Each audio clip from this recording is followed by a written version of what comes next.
Laura. Thank you so much for joining She Leads today. I am so excited to have you on the show and just to hear your story. So thank you for joining.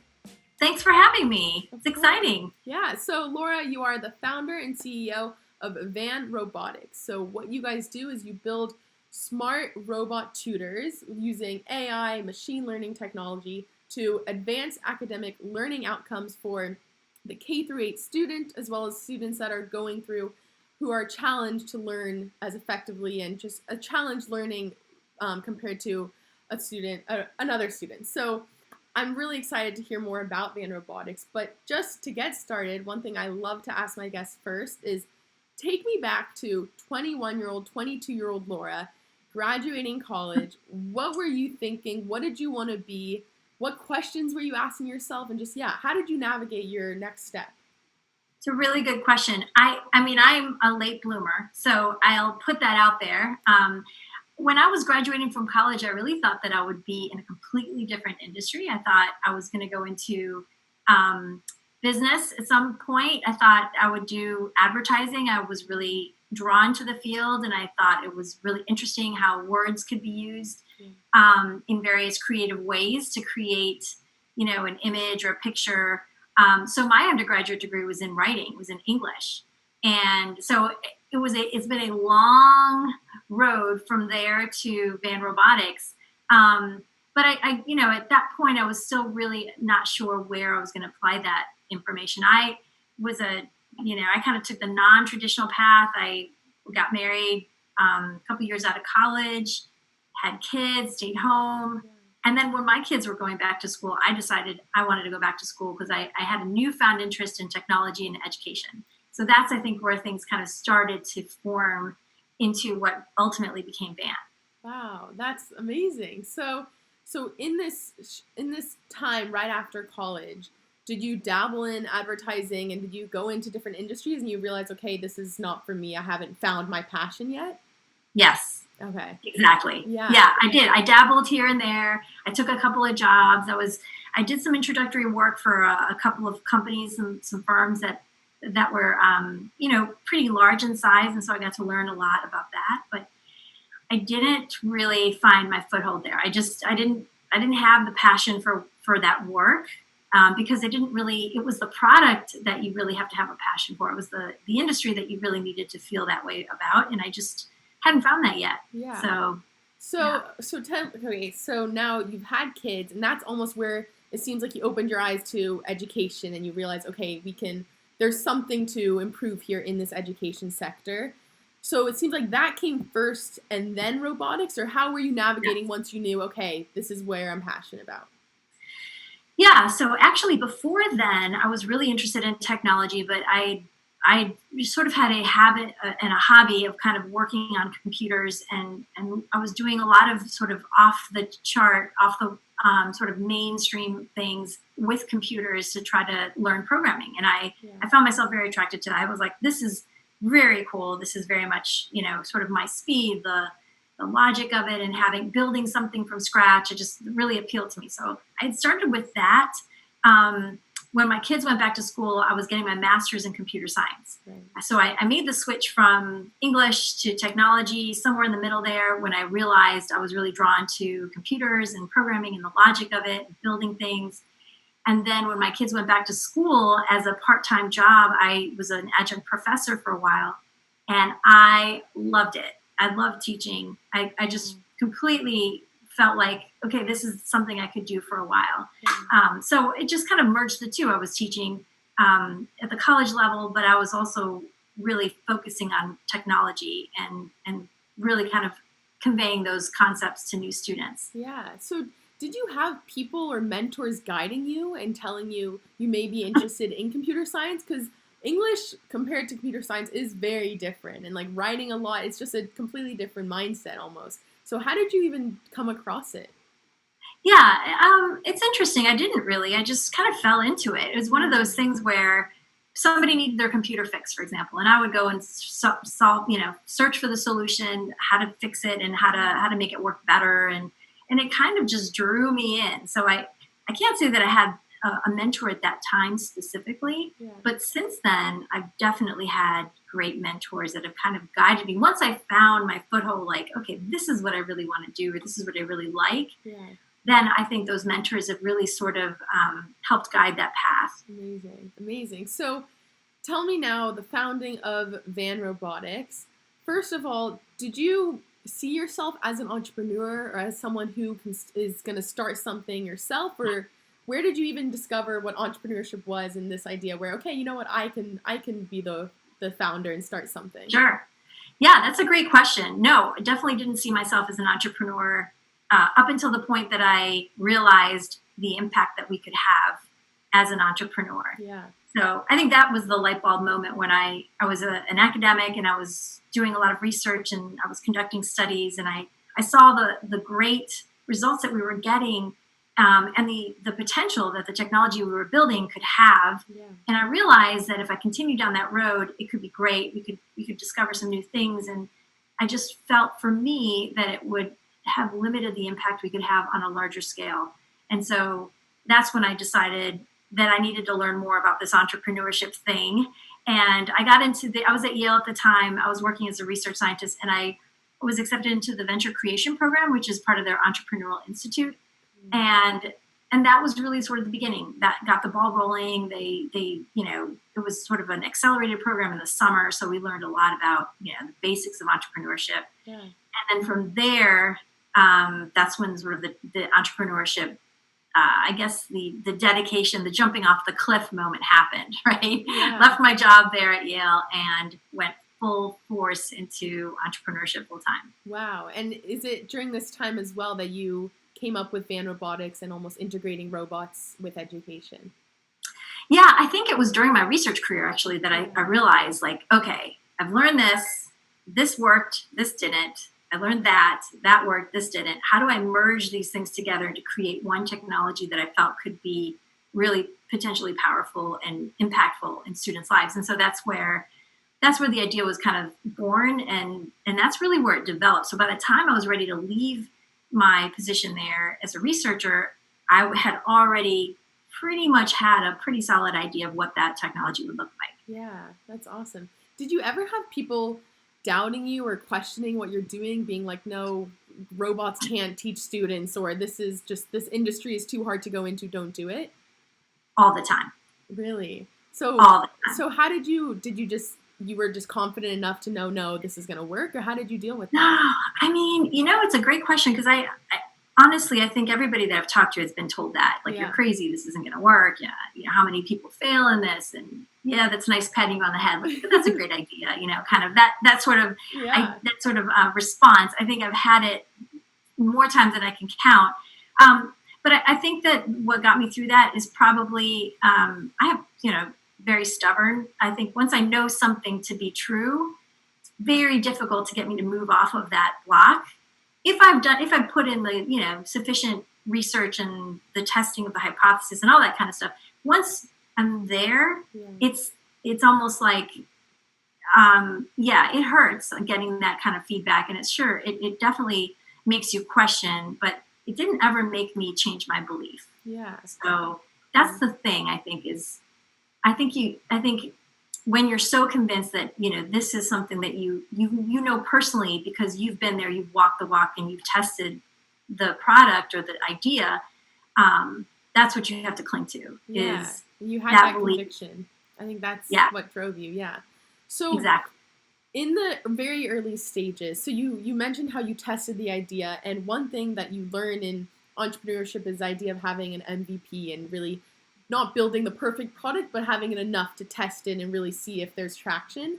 So I'm wondering, with robots, it's obviously, I'm not very, very experienced with robots and just that whole idea, but it is a technology that takes years to build and perfect. So how did you navigate building that MVP and really seeing like, oh, this could be an effective method to teach students?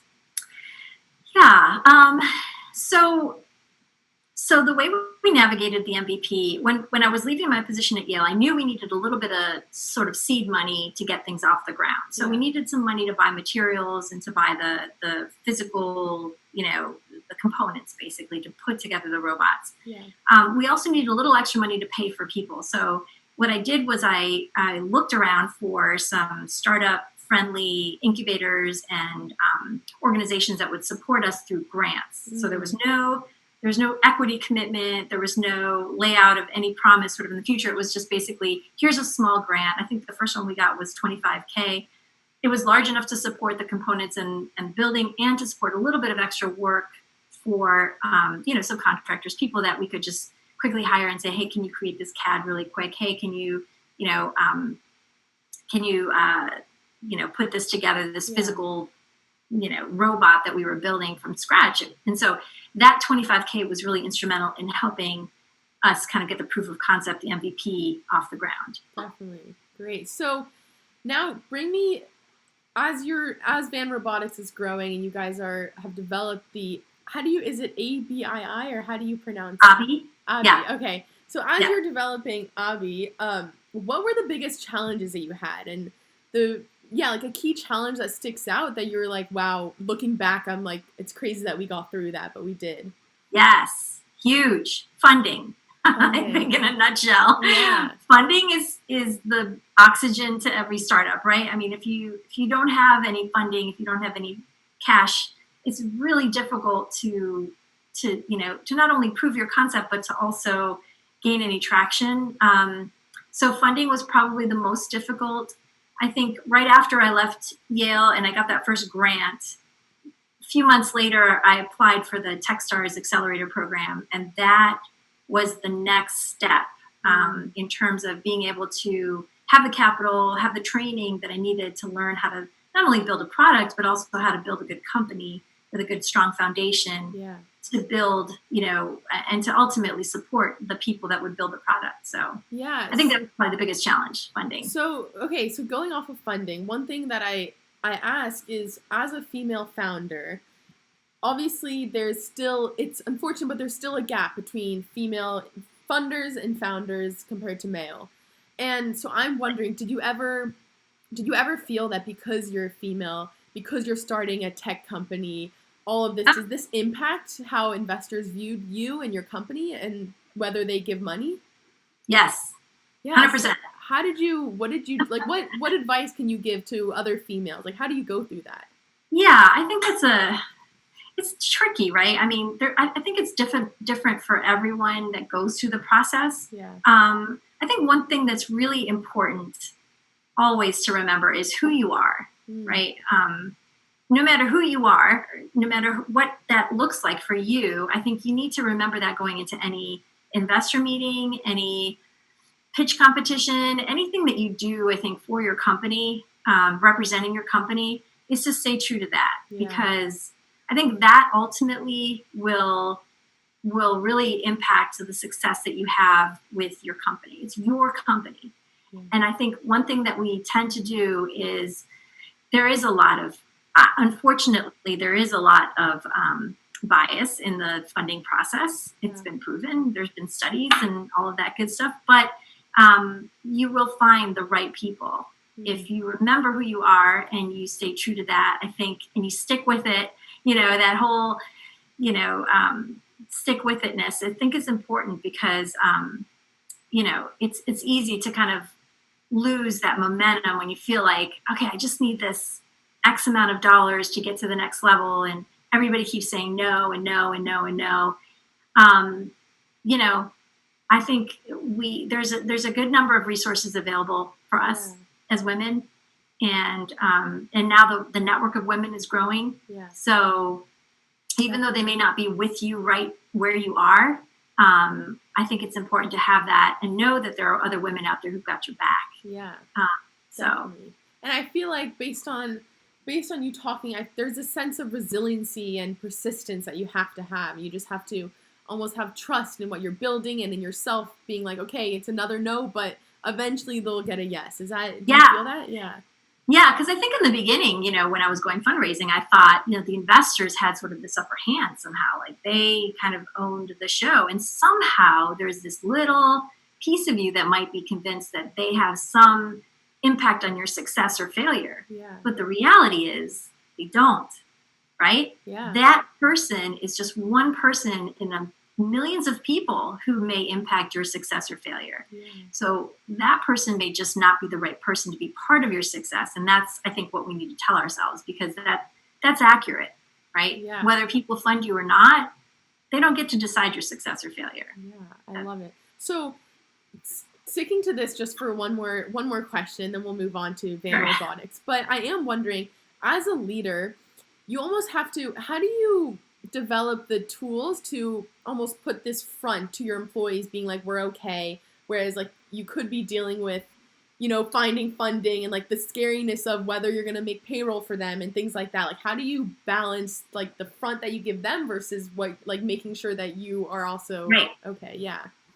Yeah, you know, I had that exact same question when I was at Techstars. They had this program where they assigned a mentor to you. Okay. So I had a mentor at Techstars who was specifically just to mentor me as the CEO to walk me through some of these questions. I had the exact same question you did. Yeah. How do I present this front that everything is cool, everything's fine and under control, when maybe like behind the scenes it's all falling apart, right? I'm, you know, chewing gum and sticks holding it together. Right. And he was like, why? Why do you have to do that? Yeah. Why are you presenting that front? Why aren't you transparent with your employees and your team, really? Because they're in it with you, right? They're all, and you really are all in it together. And so transparency has been my go-to, my number one. I'm transparent with everybody so they understand where we are, where we're going. We celebrate the successes. You know, we freak out sometimes when things are a little tight. Yeah. But that's by far been, I think it's the best thing for your own sanity, but also for your team, because they genuinely are a part of this journey. I love that. I think that's so important. And even from the employee perspective, they want to be involved in something where they're in the loop. They know what's happening. Definitely. Yeah.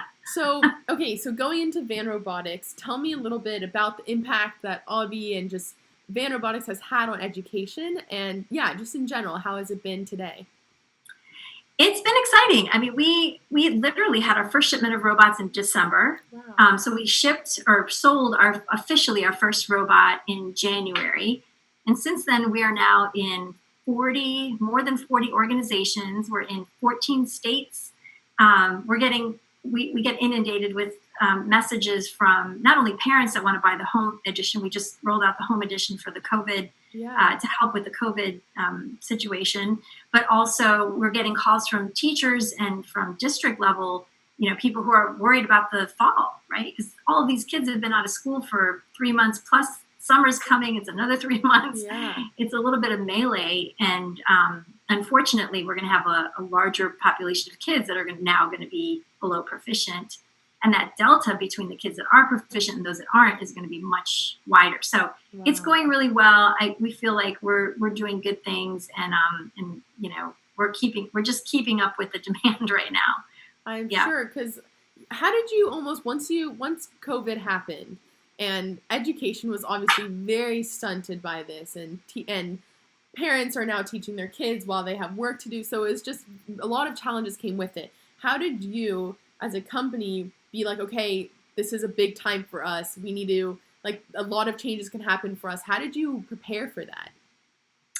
Yeah, I think one of the best things that we did, we didn't even know we were doing it that would help, you know, we knew we were doing it, but we didn't know it was going to help us in this kind of situation, was we have a very structured sort of team meetings. So every morning we do stand-ups at 9. Yeah. Every Fridays we have KPIs, which are key performance indicator meetings, right, on Fridays. So we do the whole, you know, how was the week? What are your goals for next week? And that structure has helped us tremendously in not only goals, sort of milestone planning, but also it helps us to understand where our challenges are in a much more real way. And then the team gets to see it so that we understand when one part of the team may be more stressed than the other. Yeah. So there's a better, I think that communication gives us a better overall sense for where the team is and what's happening overall. Yeah. We were able to come together in one of those meetings to really fast track the home edition release. And I think that was really important because we weren't planning to launch it until end of the year. But the team kind of all, you know, we were all on the same page. We're like, yes, we should do this. Yeah. And, you know, we all kind of divided up the work and and decided how it was going to be and how long it would take us to get it out there. And we did it. And it was, purely a team effort. Yeah. So I think that structure is really helpful. I think that's great. And you were able to just keep that structure going into it. So I think that was probably very helpful. Yeah. Yeah, exactly. So last question, before we go into our fun questions, I'm wondering about robots and education. So one thing that is so important for a tutor to have is that empathy and that patience with the student, and really feeding off of what the student needs. So right. From the outsider, when I see a robot, I think, okay, it's great, but I feel like it could lack that empathy and that patience and really building that relationship. So how did you navigate around that? Does your robots how do you take that into consideration almost? Yeah. Well, we don't, the robots can't feel anything, so they're not empathetic. Yeah. We'll put that out there. But the robots are social. They give lots of positive feedback. And these are really robots that are, the one that we're currently selling is for the K-5 student. Okay. So there's a lot of social behaviors that the robot does to help encourage and to build sort of that confidence in a skill when they may not have it. So it gives lots of, high fives and fist bumps and I believe in you, you can do this, this is good. Yeah. Because a lot of times, one of the sort of the benefits of having a one-on-one tutor is that you get that empathy, you get that patience, and they see when you're getting stressed and they may pull back. But the other side of that is kids can get really embarrassed if they don't master a skill, especially in front of their friends or even in front of their tutor. If they lack that confidence. Yeah. So having that sort of enclosed space where they can work with this little social, cute little animated object gives them the freedom to kind of get things wrong and not feel bad, and then stay engaged so that they can actually stay tuned to how to actually solve that problem. A lot of kids will just shut down. So I think the opposite, yes, it's not empathetic, and there are, the robots will never, in my mind and in my viewpoint, they will never replace people. We would never want to do that. And obviously the robots are really just intended to supplement in ways that, that are different. They're just, it's a different interaction. It's kind of like when a child sort of names one of their favorite objects and they pretend they can talk to it and move it around. That's a similar rapport that they have with the robot. Yeah, I that's great. I like that. I didn't consider the aspect of, because it's true, when kids, when they make a mistake, they're shy about it, or they feel demotivated completely. And I think I think the robot brings a great dimension to that aspect. So I like that. So what do you think is the future? What do you imagine the future of Van Robotics? I think we are in the business of developing robots that can be used right now for the K-5 student, but we have a great future in terms of really developing the robot as a platform. So, for example, we've gotten a lot of calls about homeschoolers that want to use the robot for teaching various subjects that we don't currently have available. So this lesson creation tool is a clickable interface that allows educators and parents and even students to create their own lessons. We're really excited about this because this will be the backbone to developing content from, across the globe in different languages, but also across the subjects range. So you can think of anything from socio-emotional learning all the way through, coding and machine learning concepts. And so everything, that can be developed on the robot is now being supported with this simple to use web app. So we envision this to be sort of a tool and a platform that can be used in a number of different ways. Yeah, definitely. I love it. So, okay, Laura, tell me, what is a passion or hobby that you have that's just completely unrelated to your work? I love hiking. Ooh, hiking. Yeah. As far and as wide as I can find a place to go hiking. I love it. It's almost meditative. Yes. Yeah, absolutely. Okay, and then the last question is, what is a fun or weird talent that you have that no one else really knows about? So I'm going to go first. Okay. So mine is blueberry throwing and catching. So I'm going to give you a preview. Okay. All right. So here we go. Here's blueberry. Okay. There we go. Wow. That was a little bit of a sketch sketchy throw, but I got it together. It's all good. You got it. You did it. That's amazing. Thank you. Gosh, I wish I had a cool skill like that. I need to get some blueberries in practice. What is a good, let's see. I'm trying to think of an interesting skill people don't know that I have. I can speak Spanish fluently. It's not really a weird skill. I'm trying to think of something else that I could do that nobody else knows that I can do. I don't know. I could probably eat people under the table in terms of pizza. I could probably eat more pizza than people think I can eat. Okay. I'll accept that. I'm not sure that qualifies, but that's okay. That's good for now. But Laura, I just want to thank you so much for coming onto the show. It's been so fun and honestly so interesting for me just to learn about this integration of robotics and education. Thank you. I think it's great. Thanks so much for having me on. I appreciate it, Carly. Of course.